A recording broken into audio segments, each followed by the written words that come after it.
अस्सलाम वालेकुम नाजरीन, उम्मीद है आप लोग खैरियत से होंगे। नाजरीन, आज की सबसे बड़ी खबर यमन से आई है, जिधर सऊदी अरब और मुत्तहिदा अरब अमारात एक दूसरे के आमने सामने आ गए। सऊदी अरब ने फौजी गाड़ियों पर बमबारी की है जिधर असला लादा जा रहा था, और वो असला बहरी जहाज़ों के ज़रिए यूएई से आया था। और ये असला किसके पास जा रहा था? यमन के अंदर कोई अलीहदगी पसंद फोर्सेज हैं, उनको असला फ्राहम किया जा रहा था। और वो फोर्सेस किसके खिलाफ लड़ रही थी? वो यमनी हुकूमत के खिलाफ लड़ रही थी, जिसमें यमनी हुकूमत और सऊदी अरब इत्तेहादी हैं। तो जो मुखालफिन को असला फ्राहम करने वाले यूएई वाले थे। इस वजह से टेंशन अपने अरूज पर पहुंच गई है। सऊदी अरब ने उधर बमबारी करके वो गाड़ियों को तबाह कर दिया, और साथ यूएई को वार्न भी किया है कि आइंदा ऐसी हरकत ना कीजिए। यूएई पहले इस इत्तेहाद का हिस्सा था, और यमन का मुत्तहिदा अरब अमारात के साथ एक दिफाई मुआहदा था। उन्होंने वो दिफाई मुआहदा भी ख़त्म कर दिया, और साथ मुत्तहिदा अरब अमारात को कहा कि आप अपने फ़ौजियों को फौरी तौर पे इधर से बुला लें। ये रीसेंट टाइम में बिल्ड होने वाली बहुत बड़ी टेंशन है, जो कि दो अरब ममालिक के दरमियान हुई है एक तीसरे मुल्क के अंदर। नाजरीन, मैं ज़रा इसकी आपको बैकग्राउंड बताऊं कि हम तो अपने ही रोनों से बाहर नहीं निकलते। हमें ये लगता है कि पाकिस्तान ने अफ़गानिस्तान के अंदर क्या किया, हमने एसेट्स वगैरह अपने पाले, ये किया वो किया। लेकिन ये अरब मालम में भी ये काफ़ी मसला चलता आ रहा है, बाकी जगहों पर भी है। लेकिन चूंकि हम इस तनाज़र में इसको बात को कर लेते हैं कि इस टाइम सऊदी अरब और मुत्तहिदा अरब अमारात मुख्तलिफ ममालिक में बिल्कुल मुखालिफ साइड पे खड़े होते हैं। मसलन एक ग्रुप है जिसको सऊदी अरब सपोर्ट कर रहा होता है, दूसरा ग्रुप है जिसको यूएई सपोर्ट कर रहा होता है। मसलन यही सूरत हाल सूडान में भी है कि सूडान में जो उधर जो हुकूमत है, वो उसका अलायंस सऊदी अरब के साथ है, या सऊदी अरब उसको सपोर्ट करती है। और जो उधर क्या प्राइवेट मलेशिया है जिन्होंने उधर काफ़ी जेनोसाइड भी किया है, उनके बारे में ये ख्याल किया जाता है बल्कि कि यूएई वाले उनको सपोर्ट करते हैं। और जो ख्याल का मैं ज़िक्र कर रहा था, वो सूडान में इसको यकीन की हद तक समझा जाता है, क्योंकि रिसेंटली उन्होंने बैन अवी अदालत इंसाफ में यूएई के ख़िलाफ़ भी सूडान की हुकूमत गई है। वो कहते हैं जी कि इधर जो जेनोसाइड हो रहा है उसमें यूएई भी अपना रोल प्ले कर रहा है। तो यही सूरत हाल अब इधर भी है। जो मकला बंदरगाह जिधर ये बमबारी हुई है, उधर जो सेपरेटिस्ट फोर्स है, ये वो इलाका है कि जिधर जो तेल के हवाले से यानी कि काफ़ी मशहूर है, यानी कि उधर तेल के काफ़ी ज़खायर हैं। अब यूएई वालों का जो एक ज़्यादातर जो एक अलाइंसेस होते हैं, वो ऐसे होते हैं कि जिधर वो कोई तजारती रस्ते उनको मिल सकें या उधर वसाइल हों। और जो सऊदी अरब वाले हैं वो गालिबन ये समझते हैं कि अगर हुकूमत के साथ मामला ठीक होंगे या हुकूमत के साथ अलाइंस होगा, एक तो वो ज़्यादा रीज़नेबल और सोबर भी लगता है, और दूसरा ये है कि अगर फिर हम कोई बिज़नेस भी करना चाहते हैं तो हम उनके ज़रिए कर सकते हैं। तो यमन में इस टाइम कई एक मुतहारब ग्रोह हैं। एक तो जिसका मैं जिक्र कर रहा हूँ, जिसको यूए वाले सपोर्ट कर रहे हैं। दूसरा है जिसको ईरान वाले सपोर्ट कर रहे हैं, जिनका आपने जिक्र पहले पहले भी सुना होगा, होसी जिनको कहते हैं। और तीसरा है कि जो कि उधर की एक प्रेसिडेंशियल काउंसिल है, जो कि उधर गवर्नमेंट चला रही है। तो अब यह है कि इनके दरमियान टेंशन बढ़ती जा रही है, और इस टेंशन में और ये एक और इंटरेस्टिंग मैं बात आपको बल्कि बताऊं कि MBS यानी मोहम्मद बिन सलमान और मोहम्मद MBZ, मोहम्मद बिन जैद अल नखयान, जो कि अभी रिसेंटली इधर पाकिस्तान भी आए हुए थे, किसी टाइम इनका याराना बड़ा मशहूर था कि MBZ पहले से वली अहद थे, और जो MBS हैं वो बाद में वली अहद बने सऊदी अरब में। तो लिहाजा ये एक तरह का एक ऐसा लगता था जैसे उस्ताद शागिर्द वाला ताल्लुक भी है, एक मेंटोर वाला और उसका जो आगे शागिर्द हो, वो वाला एक ताल्लुक समझा जाता था। लेकिन यह है कि ये ताल्लुक आहिस्ता आहिस्ता ख़राब होता गया। और फिर जो है इनके इनका कोई जो तेल की कीमतों पर भी मसले मसाइल हुए, आपस में इख्तलाफ हुए। और फिर जो मुत्तहिदा अरब अमारात है उन्होंने इसराइल को तस्लीम कर लिया, सऊदी अरब ने तस्लीम नहीं किया। उस पर भी पॉलिसी डिफरेंस है।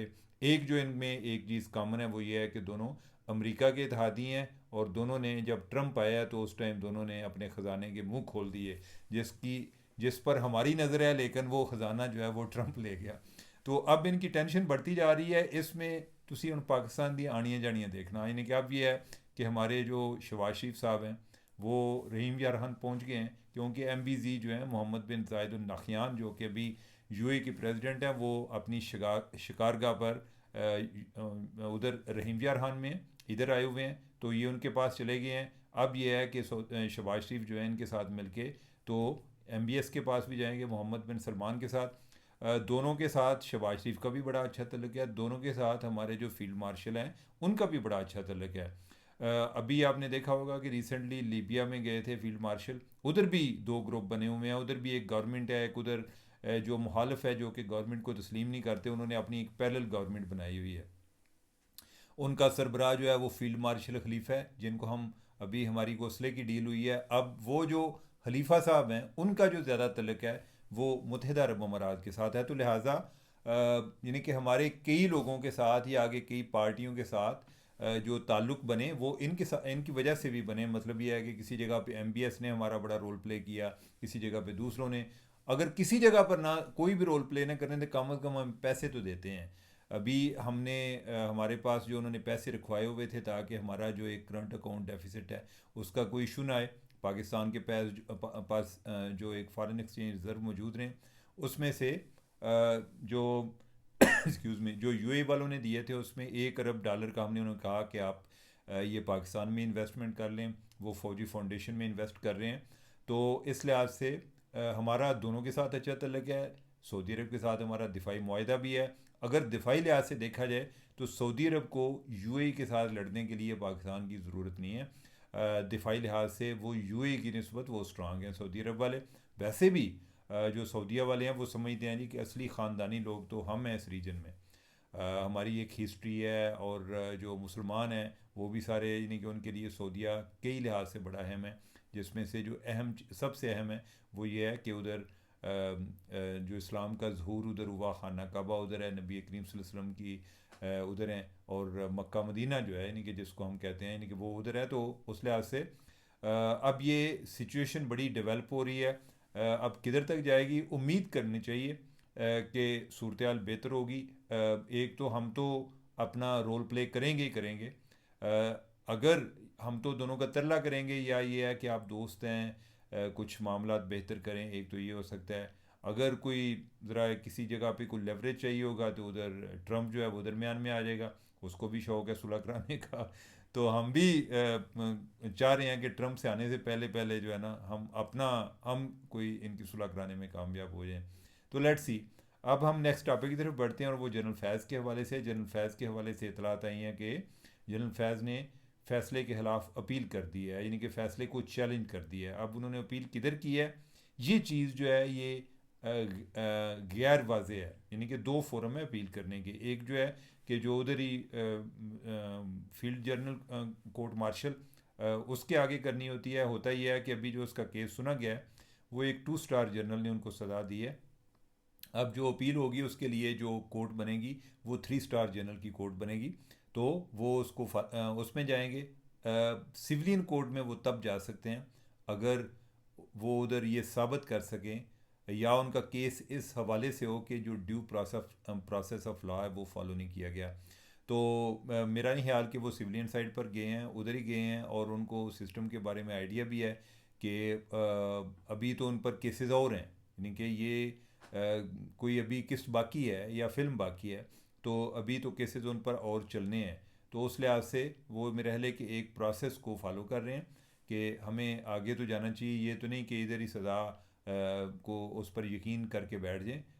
और इवन अगर वो माफ़ी भी के भी तलबगार हैं तो इधर से उनको अगर उनका फ़ैसला यानी कि उनको जो जिस फोरम पर गए हैं उधर से अगर उनके हक़ में फ़ैसला नहीं आता, तो अगर उन्होंने माफ़ी भी मांगनी है तो वो फील्ड मार्शल के पास उनका केस जाएगा, आर्मी चीफ़ के पास। तो वो इन फोरम को एग्जॉस्ट करके ही जाता है, उससे पहले नहीं जाता। तीसरा ये है कि आज लाहौर से एक अहम डेवलपमेंट हुई है कि लाहौर में एक केस था जो कि डॉक्टर यास्मीन राशिद ने नवाज शरीफ जो है मियाँ नवाज शरीफ उनके खिलाफ़ किया हुआ था, और केस था कि भाई उनको ज़बरदस्ती हराया गया है। इस हवाले से वोटों की काउंटिंग के हवाले से फार्म 45 47 उनके हवाले से केस था, और फैसला जो है वो जो नवाज शरीफ है उनके हक़ में हो गया। लेकिन यह है कि ये फ़ैसला उनके हक़ में इस तरह से हुआ है, यानी कि ये नहीं है कि कोई वोट काउंट होने के बाद हुआ है। बेसिकली तकनीकी बुनियादों पर जो दूसरी पार्टी है उनकी जो दरख्वास्त है वो मुस्तरद कर दी गई है डॉक्टर यास्मीन राशिद की। और इसका क्या मतलब है, यानी कि कोई लोग कहते हैं जी कि वो अवाम की नज़र में सुरखरू हो गए हैं मियाँ साहब। मैं ये नहीं कहता कि उनकी कोई जीत जो है वो कोई धांधली ज़द है, मैं ये नहीं कहता, लेकिन ये है कि इधर वो चीज़ जो है वो ज़ेर बहस ही नहीं आई। ये उससे पहले ही टेक्निकल ग्राउंड पे उस केस को ख़त्म कर दिया गया है। तो नाजरीन, आज के लिए इतना ही काफ़ी। मेरे ख्याल है कि यानी कि टाइम भी हो गया, कोई 10 मिनट। आप तो मेरे ख्याल को पता नहीं कितनी देर सुन सकते हैं, लेकिन कुछ लोग हैं जिन्होंने काफ़ी व्लॉग और भी देखने होते हैं। तो इसको इधर ही ख़त्म करते हैं। मुझे इजाज़त दें। अल्लाह हाफिज़।